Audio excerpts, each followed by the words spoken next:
He wasn't giving carbohydrates to his body, so, well, hardly any, a little bit in the vegetables. So his body started to live on his fat stores. The weight started to drop off him. He was never hungry because these are the three foods that give the feeling of satiation, satisfaction.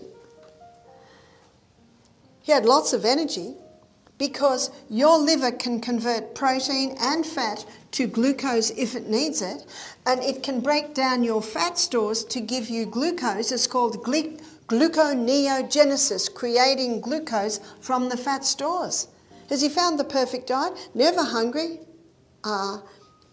lots of energy, weight's falling off him, so he started to put some of his patients on this. It is estimated that 11 million people were helped by his diet. His book was #1 on the New York Times best-selling book list 4 years running. This guy demands some attention. In a world where the struggle with being overweight and its related health issues has become a common challenge, a glimmer of hope emerges. Barbara O'Neill, known for her wisdom and heartfelt storytelling, has discovered a secret method to achieving a healthy body weight that is poised to change lives. Her approach, rooted in compassion, knowledge, and a deep understanding of the human body, offers a fresh perspective on weight management. As more people discover her method, the days of battling with weight and the health concerns that accompany it seem destined to become a thing of the past. With Barbara O'Neill's guidance, a new chapter of health and well-being is within reach for all who seek it. But on the high carbohydrate diet, and this is what a lot of people don't realise, especially when people go on a weight loss diet and stop all the fat, yeah? Fat-free this, fat-free that, fat-free, fat-free, fat-free. And yet what are they eating? Lots of carbohydrates. Do you know fat gives the feeling of satiation or satisfaction? And the best weight loss diet is a diet that stops your hunger. And fat stops the hunger. So what's happening on this high carbohydrate diet? People have eliminated the fat and they're eating lots and lots and lots of this, not realising that that excess glucose, once we've filled up the energy cycle, we've filled up the glycogen stores, and so now the body sends it to the fat cells. And on this high carbohydrate diet, what's happening to Americans and Australians? They're getting bigger and bigger and bigger. O'Neill says one big reason for being overweight is a high carbohydrate diet. Many people use staples like bread and cereal, while others just can't resist having cakes, muffins, and croissants by midday. This is where things start to go wrong. When these carbohydrates enter our body, it responds in the worst way. These carbohydrates turn into glucose. O'Neill says anything we eat, including carbohydrates, breaks down into smaller particles and is then absorbed into the blood. This glucose is then passed through the glycolysis pathway, forming pyruvate, which moves to the powerhouse of the cell, the mitochondria. It is then processed through the Krebs cycle, forming 36 units of energy in the presence of oxygen. When we eat excessive carbohydrates, our body produces more glucose. Once the energy requirements are met and glycogen stores are filled, the remaining glucose is stored as visceral fat. This results in overweight and obesity. While fats help make you feel full, a diet high in refined carbohydrates and fats will surely make you obese. This fat is stored in your belly or other internal organs.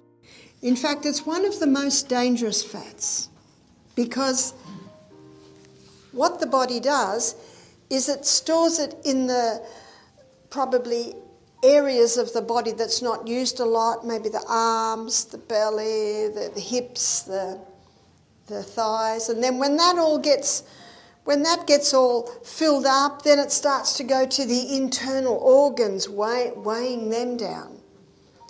Barbara O'Neill recalls the book Wheat Belly by Dr. William Davis, in which he discusses how sugar and hybridized wheat elevate blood sugar levels, resulting in visceral fat. Another very misunderstood fact is that glucose burns at 4 calories per gram, whereas fat, it burns at 9 calories per gram. Now this piece of information, which is fact, is in just about every weight loss book as proof that if you want to lose weight, don't eat the fat. It's going to give you more than twice the calories. But what the people don't understand is what a calorie is. A calorie is a unit of energy. And if you want a high energy food, what do you eat? Fat. It's going to give you more than twice the units of energy compared to glucose. But if you're eating more calories than you can burn, yes, it's going to be stored. A breakfast routine that included a large bowl of whole grain cereal with fruits and coconut cream. People often go for whole grains when they seek heart-healthy benefits, like lowering cholesterol to improve blood pressure. But did you know that whole grains have fiber, antioxidants, minerals, and vitamins that can help you lose weight? You heard that right. Barbara O'Neill suggests that anyone looking to lose weight should be eating a high-fiber diet. There are many misconceptions about a high-fiber diet being the culprit behind weight gain, which are absolutely false. Fiber in whole grains can slow down digestion, giving you a fuller stomach feeling, which helps in getting you to eat less. Whole grain, fruit, and coconut cream. Did you hear that? All that weight loss on coconut cream. Some sourdough bread with avocado and tomato. Fruits, on the other hand, have almost the same nutritional value. Natural substances in fruits, including vitamins, minerals, antioxidants, prebiotics, and fiber, are ideal for protecting against harmful diseases and for weight loss. But what's the deal with coconut cream? The word cream often comes off as something that can be used to gain weight, but that's not the case with coconut cream. Apart from improving your gut health and maintaining heart health and cholesterol, coconut cream is a great way to maintain a healthy weight. It has MCTs, medium-chain triglycerides, which work like fiber to help you feel full and ultimately reduce your calorie intake. Lunch consisted of vegetables, salads, and protein sources, combined with whole grain sourdough bread topped with avocado and tomato. Similar to whole grains, vegetables provide filling fiber while also being low in calories. This ultimately makes you eat less throughout the day. Moreover, vegetables have added water content, which also helps in making your stomach feel fuller. Barbara O'Neill recommends eating a diet that is full of fiber, proteins, and healthy fats if you want to lose weight. He found that these 3 food groups are the essential food groups. Fibre is essential because the colon needs to be swept. We looked at that when we looked at the colon, when we looked at the waste disposal organs. Protein's essential because the crossword bands, remember we looked at the DNA on the first night, it's made up of amino acids. Amino acids is a breakdown from the protein we eat, and it's amino acids that builds the new cells in the body. And 50% of the membrane around every cell in the body is protein. That's essential. Fat is essential. The fat-free diet is a dangerous diet. There are fats that'll kill and there are fats that'll heal. And because there are some killer fats, they've all been dumped in the same basket. What are the killer fats? The altered fats. You see, for centuries, people used the coconut oil and the olive oil. They can be extracted from the flesh of the plant.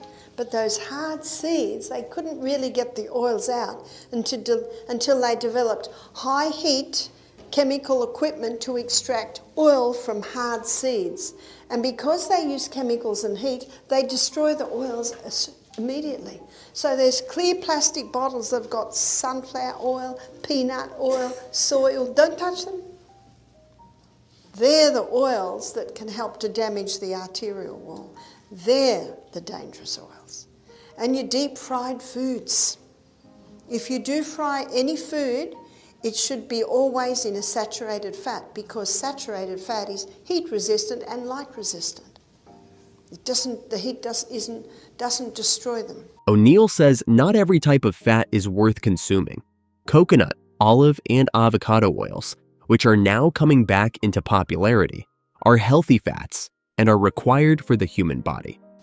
They're obese, they have got disease, not because of the coconut, but because they've stopped the coconut. You see, it's not the fat that makes you fat. It's actually these refined carbohydrates.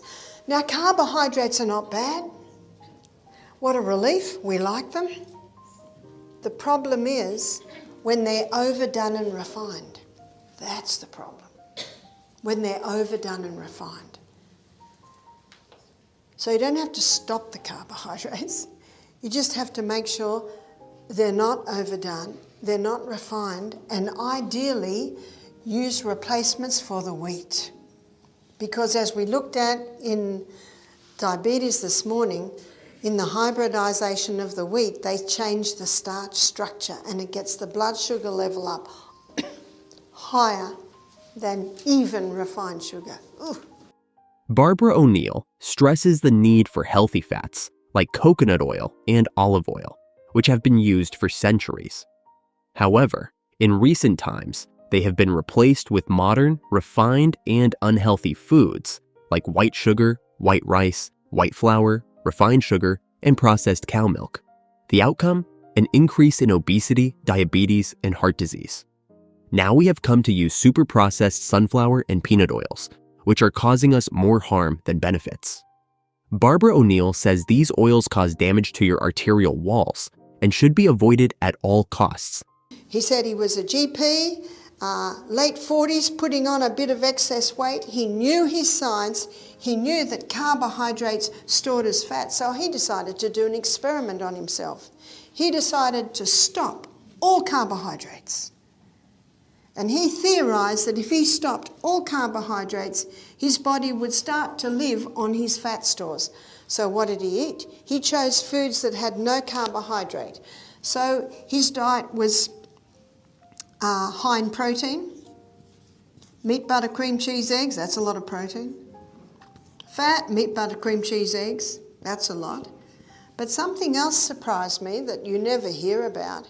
He ate 3 cups of vegetables a day, and 1 cup had to be greens. And so there was the fibre.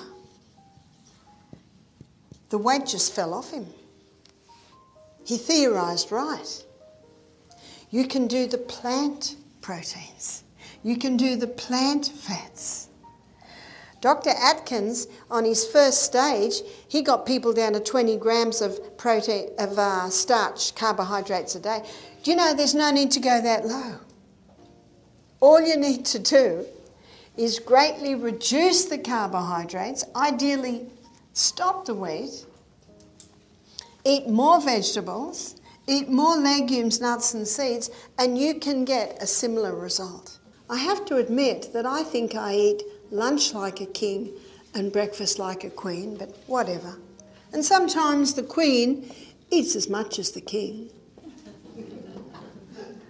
Lunch like a queen, and then tea like a pauper, or you call it supper, yeah? I think that when I say tea, you probably think I mean a cup of tea, yeah? But we call an evening meal tea. And as one lady said to me, well, what do paupers eat? I said, sometimes nothing. What about dinner? A very light meal or usually skipped meals. If he did have dinner, it was usually sourdough bread coupled with tomato and avocado. Eating patterns and time-restricted feeding are crucial. O'Neill suggests eating a substantial breakfast and lunch followed by a light or no dinner. Many people eat insufficiently and in small portions throughout the day, and say end up eating a large meal as dinner. O'Neill says it is similar to fueling your car when your long journey comes to an end. This approach will only result in excess weight rather than helping you lose weight. Plus, your body will begin storing more calories. And so changing the times that you eat, that makes a big difference. And changing the food you eat makes a huge difference. I was reading the testimony of a chef. He was large, obese. And he said he used to eat little bits all day long. All day long. That's all he'd eat, little bits all day long. So he decided to do an experiment. He decided to get all the little bits and put it into 3 meals. He knew the old saying, and have most of it at breakfast and lunch. And he lost a lot of weight. and he ate the same amount of food. And he ate the same type of food. He just changed the times when he did it. Because he gave his stomach a break, it was also the fact that he began to drink more water. He was having 8 to 10 glasses of water a day. And when you start drinking more water, it's also time to start having some whole salt. Since there are many health issues related to coffee and alcohol, including heart conditions and blood pressure issues, put an end to his consumption. Alcohol can also contribute to weight gain as it stops the fat-burning process. It's high in calories, makes you feel hungry, and makes you crave snacks. Eliminated both of these from life for good and switched to water and alcohol-free grape juice instead. By bringing this change into routine, saw substantial improvement in body. That's it for today's video. If you liked watching it, don't forget to like, subscribe, and share your thoughts in the comments section.